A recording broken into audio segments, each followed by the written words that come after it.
Coming up on this episode, Team USA failed to win a medal for the second straight World Cup. So how much of the blame can be attributed to Steve Kerr? Plus, a three-time NBA champion rejects a reunion with Golden State.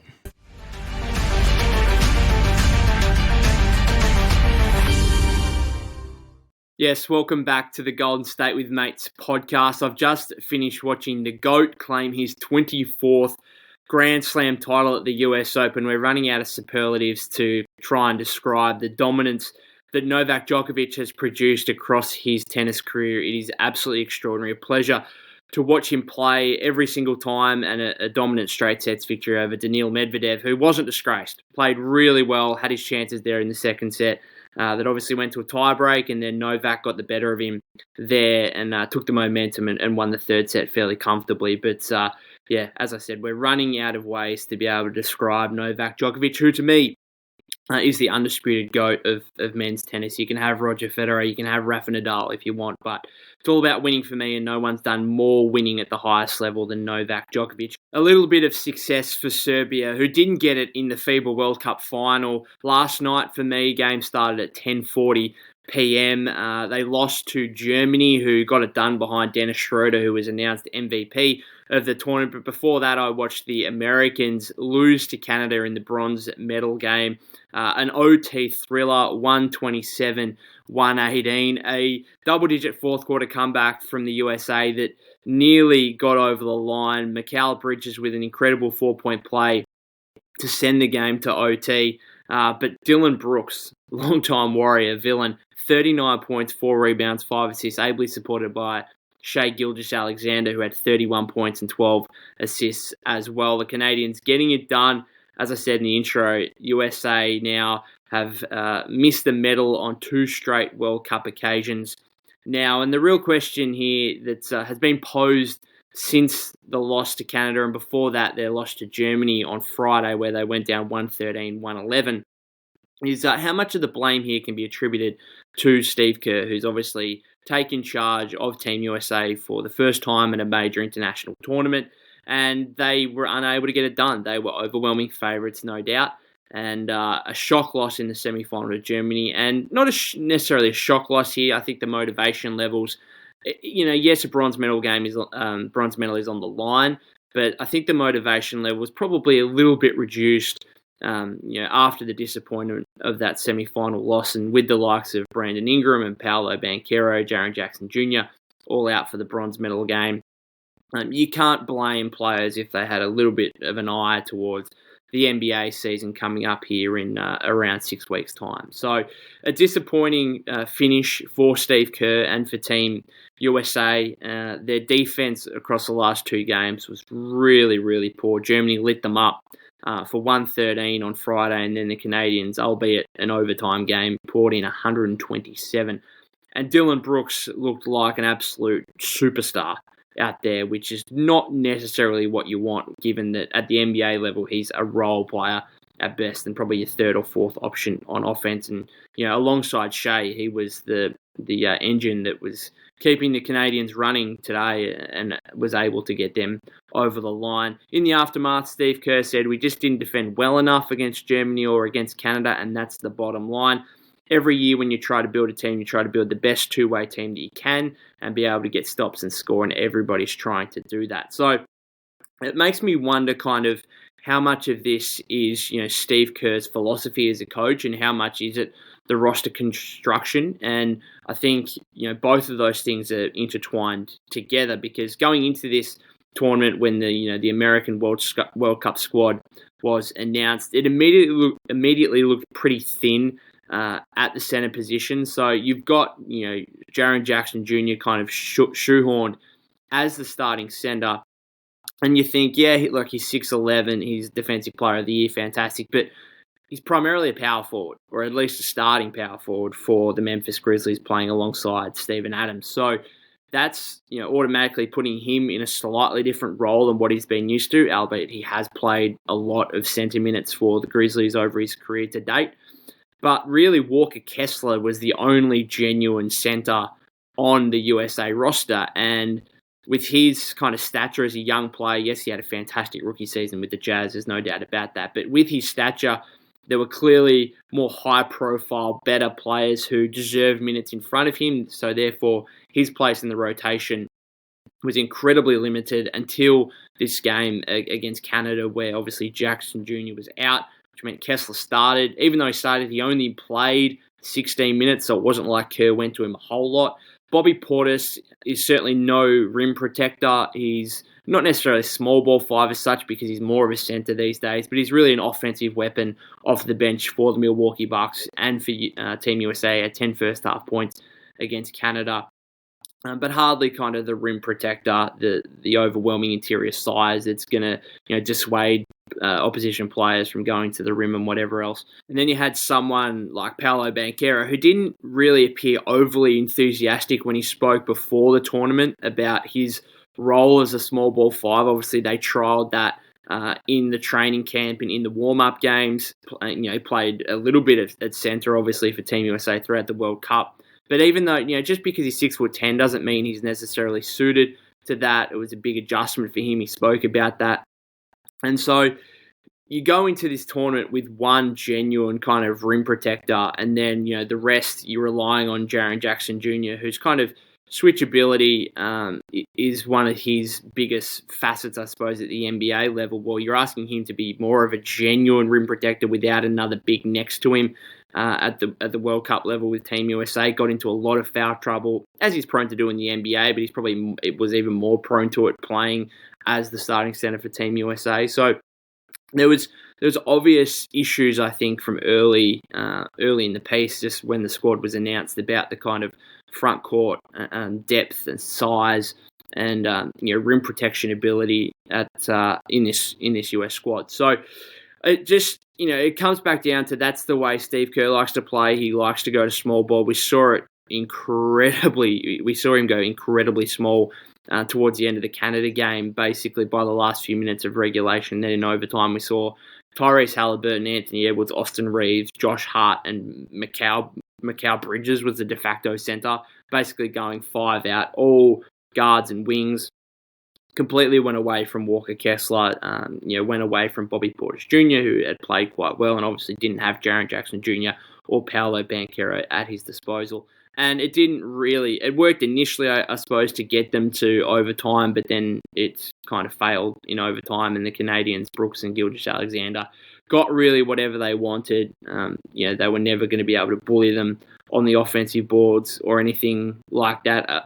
Although Bridges did get that wild offensive rebound on the final play that was able to send the game to overtime. So it comes down to Kerr's, I guess, coaching philosophy and the fact that, the USA no doubt picked a squad here that was going to be able to play his style of basketball, which is what the Warriors are doing, right? And what the Warriors have done for a few years now, where they've moved away from just having size for the point of size, having interior presence for the point of interior presence, and playing, guys that are more capable of playing the Steve Kerr style of system, which is why, they go into next season, or this season upcoming now, with Kevon Looney as their only genuine big man, and he's 6'8", so it's not like physically he's huge, but he does play bigger than his size, obviously. And then you got Draymond Green and Dario Saric, who are more small ball fives. Again, Saric is 6'10". He's got some size, but in terms of that interior capacity, particularly on the defensive end, he's not going to provide it at all. He's more of your floor spacing, excellent passing, big man on the offensive end. So there's no surprises here that there was a genuine big man and a couple of small ball centers, I suppose, on this Team USA roster.